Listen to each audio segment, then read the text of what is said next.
इस दौर में कई किस्म के जानवर पैदा हुए, जिनमें बंदर, हाथी और दीगर ममालिया शामिल थे। इन्हीं बंदरनुमा मखलूक़ात में से एक मखलूक आहिस्ता आहिस्ता इंसान की शक्ल इख्तियार करने लगी। इब्तदा में ये मखलूक दरख्तों पर रहती थी, मगर वक्त के साथ साथ उसने ज़मीन पर रहना शुरू कर दिया और दो पैरों पर चलना सीख लिया। कदीम इंसान की ज़िंदगी निहायत सादा मगर मुश्किल थी। वो खाना बदोश था, यानी एक जगह ठहर कर नहीं रहता था। खुराक और पानी की तलाश में वो एक जगह से दूसरी जगह जाता रहता था। इस ज़माने में ज़राअत का कोई तसव्वुर नहीं था, इसलिए इंसान अपनी खुराक के लिए कुदरत पर मुकम्मल तौर पर इन्हिसार करता था। वो जंगलों में उगने वाले फल, जड़ें और पत्ते खाता था और जानवरों का शिकार करके गोश्त हासिल करता था। शिकार करना आसान नहीं था, इसके लिए इंसान को बड़ी मेहनत और ख़तरा मोल लेना पड़ता था। कदीम इंसान आम तौर पर गिरोहों या झुंड की सूरत में रहता था, क्योंकि अकेले रहने से जान का खतरा ज़्यादा होता था। गिरोह में रहकर वो जंगली जानवरों से बेहतर तरीके से अपना दिफा कर सकता था। इस ज़माने में इंसान को मौसमों का भी बहुत खौफ था। शदीद सर्दी, बारिश और आंधी इसके लिए जानलेवा हो सकती थीं। वो कुदरती आफात के असबाब नहीं जानता था, इसलिए बिजली की कड़क और बादलों की गरज उसे खौफजदा कर देती थी। रहाइश के लिए कदीम इंसान गारों को इस्तेमाल करता था। गार उसे सर्दी, गर्मी और बारिश से बचाते थे। बाज़ औक़ात वो दरख्तों पर भी पनाह लेता था, ताकि दरिंदों से महफूज रह सके। लिबास के लिए वो जानवरों की खालें या दरख्तों के पत्ते इस्तेमाल करता था।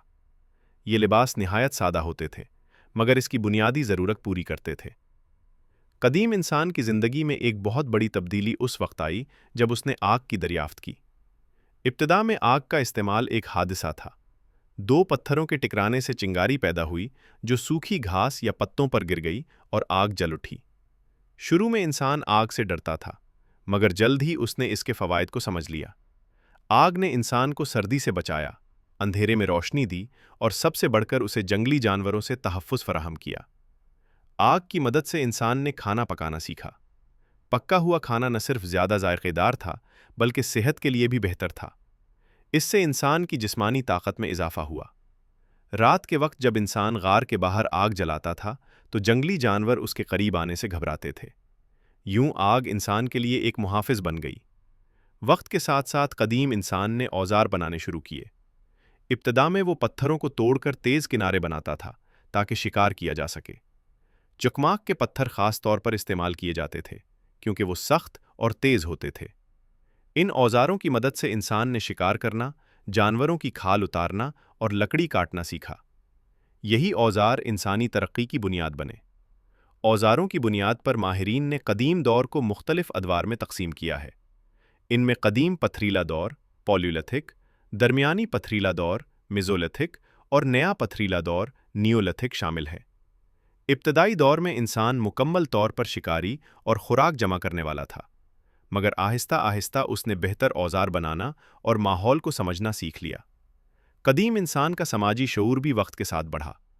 वो इशारों और सादा आवाज़ों के ज़रिए एक दूसरे से बातचीत करता था। आहिस्ता आहिस्ता ज़बान की इब्तदाई शक्लें वजूद में आईं। इंसान ने तजर्बात से सीखा कि मिलजुल कर रहने से ज़िंदगी आसान हो जाती है। इसीलिए इसने कवायद और रिवायात बनाना शुरू की। आखिरकार कदीम इंसान ने फितरत पर कुछ हद तक काबू पाना सीख लिया। आग, औज़ार और इज्तिमाई ज़िंदगी ने उसे दीगर जानवरों से मुमताज़ बना दिया।